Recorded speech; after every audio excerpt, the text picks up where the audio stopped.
Yeah, it's one of the coolest things though too with this is, man, I've been meeting the most amazing people from all over the place. Right. It's nuts, man. It's crazy. I felt like I had a unique story, and like everybody has a unique story. But first, I'll tell you the story about this 9-year-old boy, and it was back in like I'd say the early '80s, late '80s, and he had a dream of becoming a football player. But he understood at an early age he needed help with his dream. So one time this 9-year-old boy went to his mother and he said, "Mother, if it ain't too much to ask, for Christmas, can you get me a football? To be exact, can you get me a Dallas Cowboy football?" And the mother understood what she needed to do, but she wasn't for sure that she could fulfill the request of her son. But as the boy was asking, he had an older brother that was 2 years older than him, so when the boy is making the request for the football, he asked his mom, "Well, since you're gonna give my brother a Dallas Cowboy football, if it ain't too much to ask, can you give me a Dr. J basketball?" So now the mother's feeling the pressure because she don't know if she can fulfill this request of her boy because she just had her first job and it was seasonal work. What she did was she rang the bell at the Salvation Army. And typically the people that work for the Salvation Army don't get their money till the first of the year. But this mother, somehow or another, when Christmas morning came, she was able to open up that Randy White football and that Dr. J basketball, so she felt accomplished because she was able to get her kids their Christmas gifts. Right after Christmas, the mother came to the boys and said, "I'm going out for the evening. If you need anything, go to the neighbor's house." So all the other kids in the neighborhood had Nintendos and bikes, but these two boys had a football and a basketball, but they felt accomplished by having those things. So that young boy with that football would run around that apartment complex all day long with the football, throwing it up in the air. So he would run around that neighborhood and play all day. And his brother, he went to the neighbor's kids and started playing this game called Nintendo. So it was getting dark. So the 9-year-old boy went to his brother and said, "Hey, you gonna stay over here or we're gonna go home?" He says, "I'm gonna stay over here and save the princess." So the 9-year-old boy said, "I'm gonna go outside and chase this dream of becoming a football player." So his brother said, "Go ahead." So the 9-year-old boy said, "All right, you save the princess, I'm gonna go play." But also before the mother left, she gave them boys $2 and said, "If you get hungry, go get something to eat." So the 9-year-old, he eventually got hungry and he walked across the street to the convenience store and bought himself a fried burrito and some Doritos and a Sunkist orange soda. He went home and he left the door unlocked for his brother and his mother to come home. He goes upstairs and gets himself ready for bed. And he's laying in the bed and he hears footsteps coming down the hallway.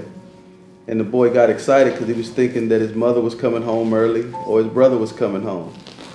But the man that came in was a man that he never seen before.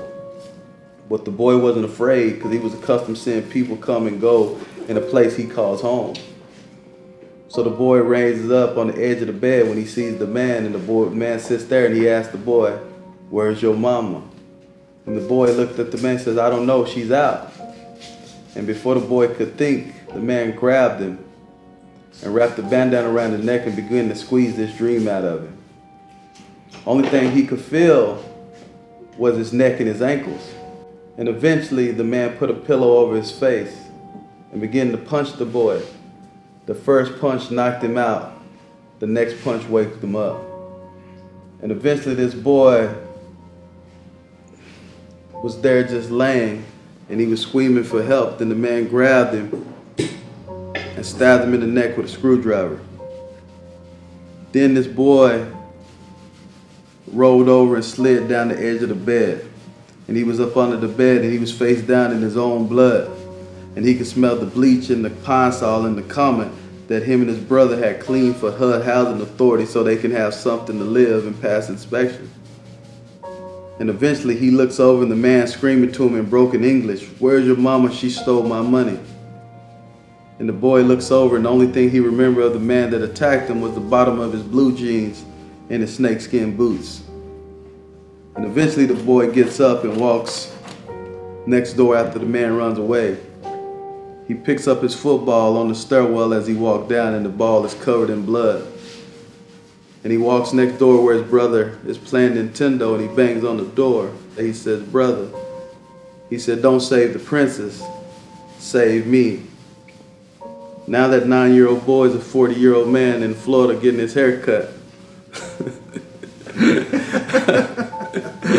Oh man, but yeah, that's pretty much some of my story, man. So yeah, that's crazy. At the age of 17, I was one of the top high school running backs in the state of Texas.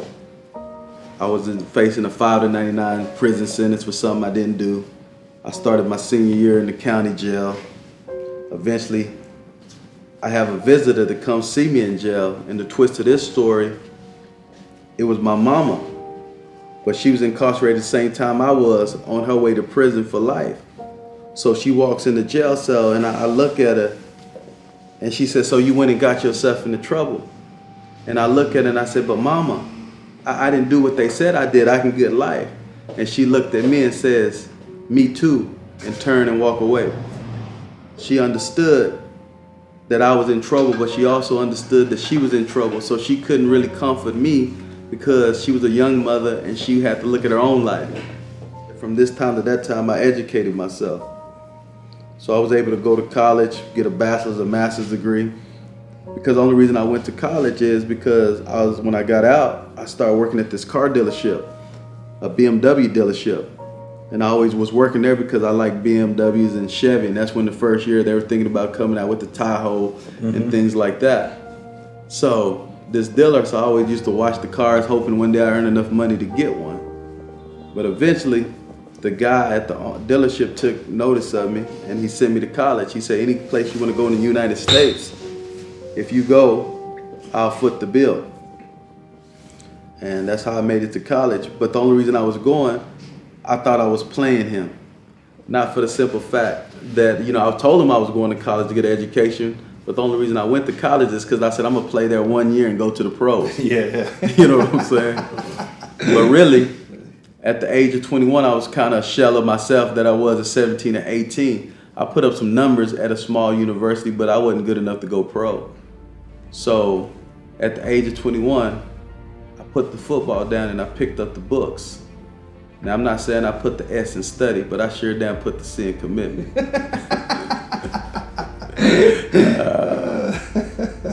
So, and I said, I just didn't want to be a player on the field of athletics. I want to be a player in life. I'm on this stage because I'm a player now.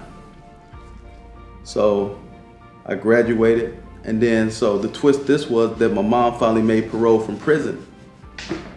And I was so excited because now my mom's gonna get to see me graduate and do something for the first time in my life. So I received a call from the warden at the prison 6 days before my mom's supposed to be released. And he says, "What do you want to do?" And I think she's calling to tell me, hey, where to pick up my mom.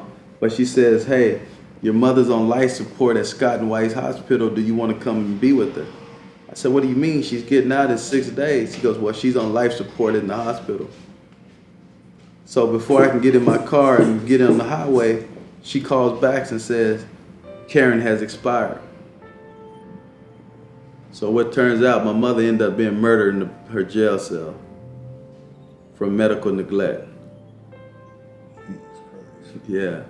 So at the age of 24, I had to bury my mom at Huntsville Prison in Texas. On the day that she was supposed to be released from prison, we were burying her that same day.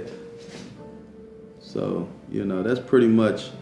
It's a crazy story. Yeah, it's crazy, and it's all real, brother. So it's just like, eventually, they were filming this movie in Odessa called Friday Night Lights.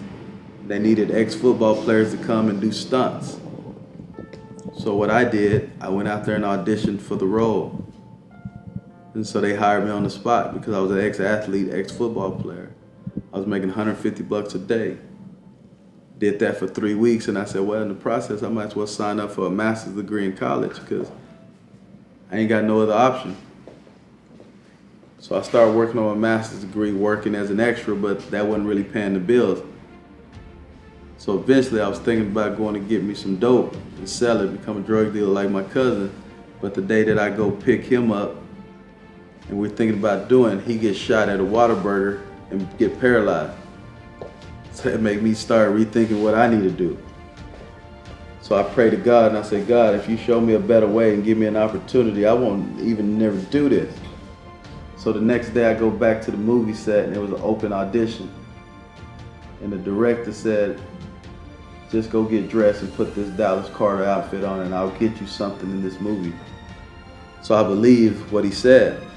So I go in there to the room. Apparently Peter Berg, the director, told everybody the same thing. So this first guy, he says, who's the craziest person to get a football team hyped up? And I said, oh. So I stand up in this directing this Hollywood in this movie. I said, you told me I can do it. And he looked at me and said, I didn't tell you shit. So now I'm angry because I'm thinking like, is this how you white boys in Hollywood function?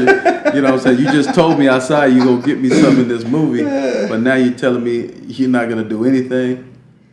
And so this other guy started screaming. Guess Peter Berg told him gonna get him in the movie too. So he started cussing, yeah. And he said, don't you know this is a PG-13 movie? And the next guy started screaming. He says, man, that's about 30% what I'm looking for. So I'm sitting down and I'm boiling. I'm really wanting to attack this white boy. You know, so I stood up and said, I told you I can do it. And he said, let me see what you got, Tiki. So I just started screaming at the top of my lungs. I said, let's go, baby. Let's go. Don't be afraid to get your name in the paper and just hype. And he said, cut. You're signed. And so that's how I made it to Hollywood. Stay straight before you mess up my edge up, man. That's good, that's good. Nah, it's all good. Bring back my hairline, man. I got you.